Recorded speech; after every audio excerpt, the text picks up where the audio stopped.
Assalamualaikum warahmatullahi wabarakatuh. Bismillahirrahmanirrahim.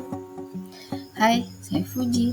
Nomor NIM saya 2311021080. Saya senang sekali dan berterima kasih kepada Ibu Tuti Isnaini Lutfinadura sebagai dosen saya pada mata kuliah pendidikan psikologi. Dalam kesempatan ini saya akan berbagi tentang hasil tugas makalah saya bersama teman-teman yang berjudul Implikasi Perkembangan Kognitif dalam Praktik Pendidikan Dasar. Untuk mengawali pembahasan lebih lanjut, saya akan menjelaskan sedikit tentang pengertian dasar teori kognitif. Pengertian dasar teori kognitif adalah suatu teori yang lebih berfokus pada bagaimana proses belajar daripada hasil pembelajaran memberikan suatu cecak ya. Sedangkan teori perkembangannya adalah kerangka kerja yang penting dalam pendidikan, terutama pendidikan dasar. Secara umum, kognitif artinya segala kegiatan seseorang yang berkaitan dengan proses belajar mengajar dalam memahami sebuah peristiwa dan kemudian menjadi paham karenanya. Adapun teori perkembangan kognitif menurut ahli yang akan disampaikan oleh kedua teman petualang saya, yaitu Mas Bojo dan Mbak Hinata. Silakan Mas Bojo dan Mbak Hinata. Menurut Jean Piaget, dalam teori epistemologi genetik, anak dilahirkan dengan skema sensori motor yang membentuk dasar interaksi awal mereka dengan lingkungan. Setiap anak memiliki perkembangan unik yang dipengaruhi oleh pola asuh, pendidikan, dan lingkungan tempat mereka tumbuh. Oke teman-teman, kita masuk ke pembahasan berikutnya, yaitu implikasi teori-teori terhadap pendidikan dasar. Teori-teori dalam psikologi perkembangan memberikan banyak implikasi yang relevan dalam konteks pendidikan dasar. Berikut beberapa implikasi utama dari teori. Teori pertama adalah teori perkembangan dari Piaget, yaitu pembelajaran aktif dan tingkat kesesuaian materi. Pembelajaran aktif yaitu pembelajaran yang mengembangkan pengalaman belajar yang melibatkan interaksi langsung dan eksplorasi aktif bagi siswa. Guru dapat merancang aktivitas semua siswa untuk mengeksplorasikan konsep dan memecahkan masalah. Sedangkan tingkat kesesuaian materi harus disesuaikan dengan tingkat perkembangan kognitif siswa. Guru perlu memahami tahap-tahap perkembangan dan menyajikan materi sesuai dengan kemampuan mereka. Selanjutnya ada zona proksimal perkembangan atau disingkat dengan ZPD. Dalam ZPD itu ada kolaborasi bimbingan, yaitu guru dapat memfasilitasi kolaborasi ini dengan siswa atau antar siswa dengan tingkat kemampuan yang berbeda, sehingga yang lebih mampu dapat membantu yang lain menguji pintunya. Lalu pentingnya interaksi sosial. Interaksi sosial itu memberikan perhatian pada pembelajaran seperti memfasilitasi diskusi kelompok atau proyek bersama untuk meningkatkan pemahaman. Lalu ada Albert Bandura dengan teori belajar sosial. Teorinya itu adalah model perilaku positif dan penguatan positif. Model perilaku positif, guru bisa menjadi model perilaku yang positif bagi siswa. Guru juga dapat memanfaatkan konsep permodelan perilaku dalam mendidik siswa untuk mengadopsi perilaku yang diinginkan. Sedangkan penguatan positif yaitu menggunakan penguatan positif dalam pengembangan perilaku yang diinginkan. Kemas. Lalu selain teori belajar sosial, ada juga teori belajar kognitif, yaitu teori penggunaan strategi pembelajaran yang berfokus pada proses. Yang mana teori ini menggunakan strategi pembelajaran yang mempromosikan proses kognitif seperti pengorganisasian informasi, pengaturan tujuan, dan pengembangan pemecahan masalah. Sedangkan Pada poin memfasilitasi pemahaman mendalam, mendorong siswa untuk mencari pemahaman yang lebih mendalam daripada sekedar menghafal informasi. Dan yang terakhir dari Gardner itu teori multiple intelligence. Teori ini mengadopsi pendekatan pembelajaran yang memungkinkan berbagai cara penerapan informasi seperti visual, auditori, kinestetik untuk menjangkau berbagai tipe kecerdasan siswa. Dan yang terakhir dari Gardner itu teori multiple intelligence. Teori ini mengadopsi pendekatan pembelajaran yang memungkinkan berbagai cara penerapan informasi seperti visual, auditori, kinestetik untuk menjangkau berbagai tipe kecerdasan siswa. Peran perkembangan kognitif dalam proses pembelajaran.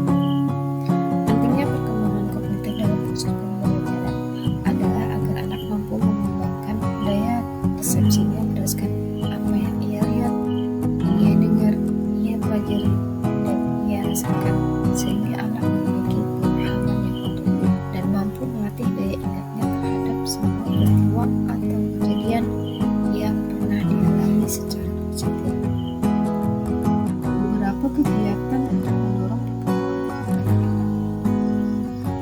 atau peserta didik yaitu puzzle.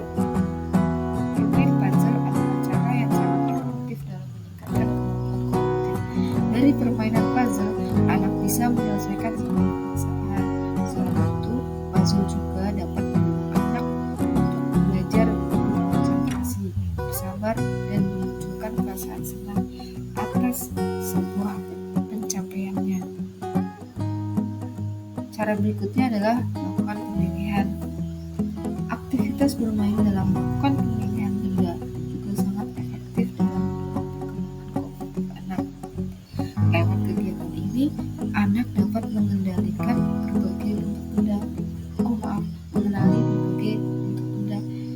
Yang selanjutnya, mereka bisa mengamati perbedaan satu persamaan dari benda-benda tersebut.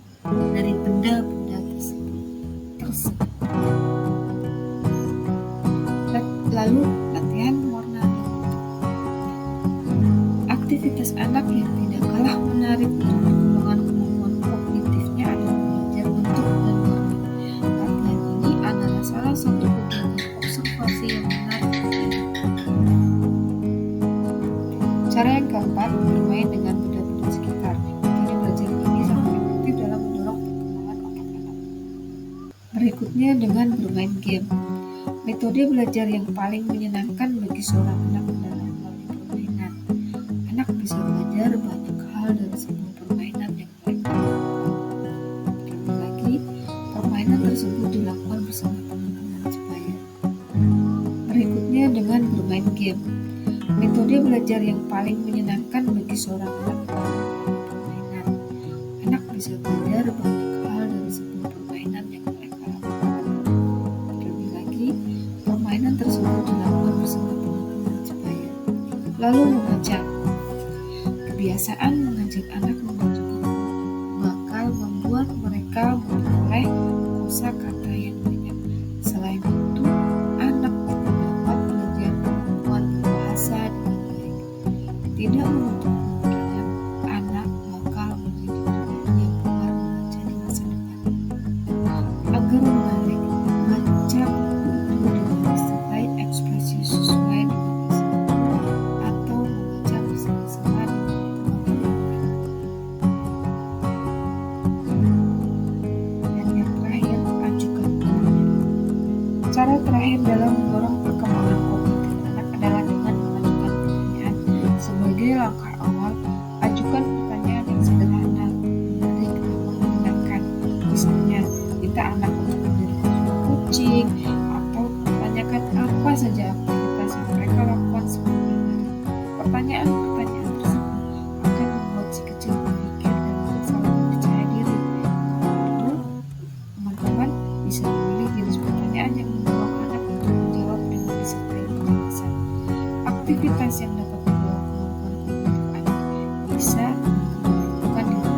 Kuncinya, temani, ajari, penuh dengan kesabaran.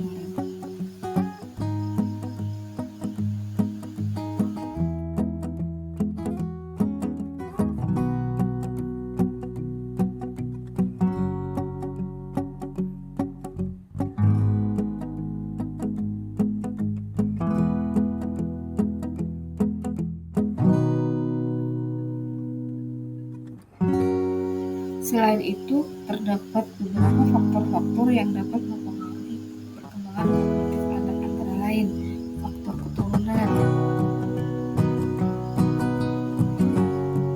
faktor lingkungan, faktor kematangan, faktor pembentukan, faktor minat dan bakat,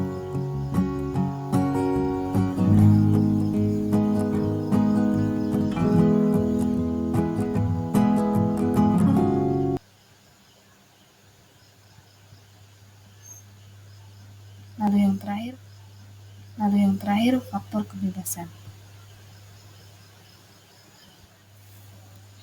Mengingat pentingnya kognitif bagi anak, maka perlu dikembangkan kemampuan kognitif dalam pembelajaran. Perkembangan ini bertujuan untuk mengembangkan kemampuan berpikir anak-anak untuk dapat mengolah perolehan belajarnya. Dan hal itu diperlukan peran penting guru dalam perkembangannya, seperti pembimbingan dalam pembelajaran, penyediaan informasi yang berkualitas, mendorong berpikir kritis, memberikan umpan balik yang konstruktif, memfasilitasi kolaborasi dan diskusi, dan terakhir menggunakan teknologi dan sumber daya yang tepat. Kesimpulannya adalah implikasi perkembangan kognitif penting dalam praktek pendidikan dasar. Ini menegaskan bahwa teori-teori perkembangan kognitif memberikan dasar yang kokoh untuk menciptakan lingkungan dasar yang mendukung, serta membangun fondasi yang kuat bagi pencapaian akademis dan perkembangan pribadi yang baik pada tahap-tahap berikutnya dalam kehidupan berserikat. Oke teman-teman, sekian dari saya. Hasil kerjasama saya bersama kelompok saya.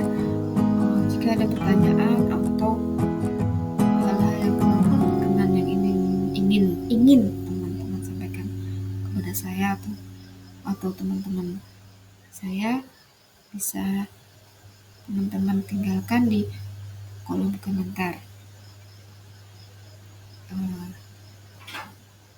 Jadilah pendidik yang bisa membuat anak didik kita selalu dalam keadaan ceria. Hal terpentingnya adalah edukasikan akhlak-akhlak sesuai dengan suluh-suluh Rasul sebelum kita memintanya kepada anak didik kita. Oke? Terima kasih. Assalamualaikum warahmatullahi wabarakatuh.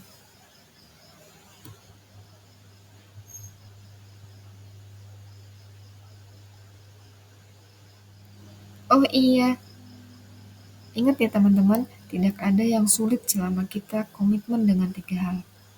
Apa itu? Continue, konsisten, dan fokus. Semangat, kita pasti bisa.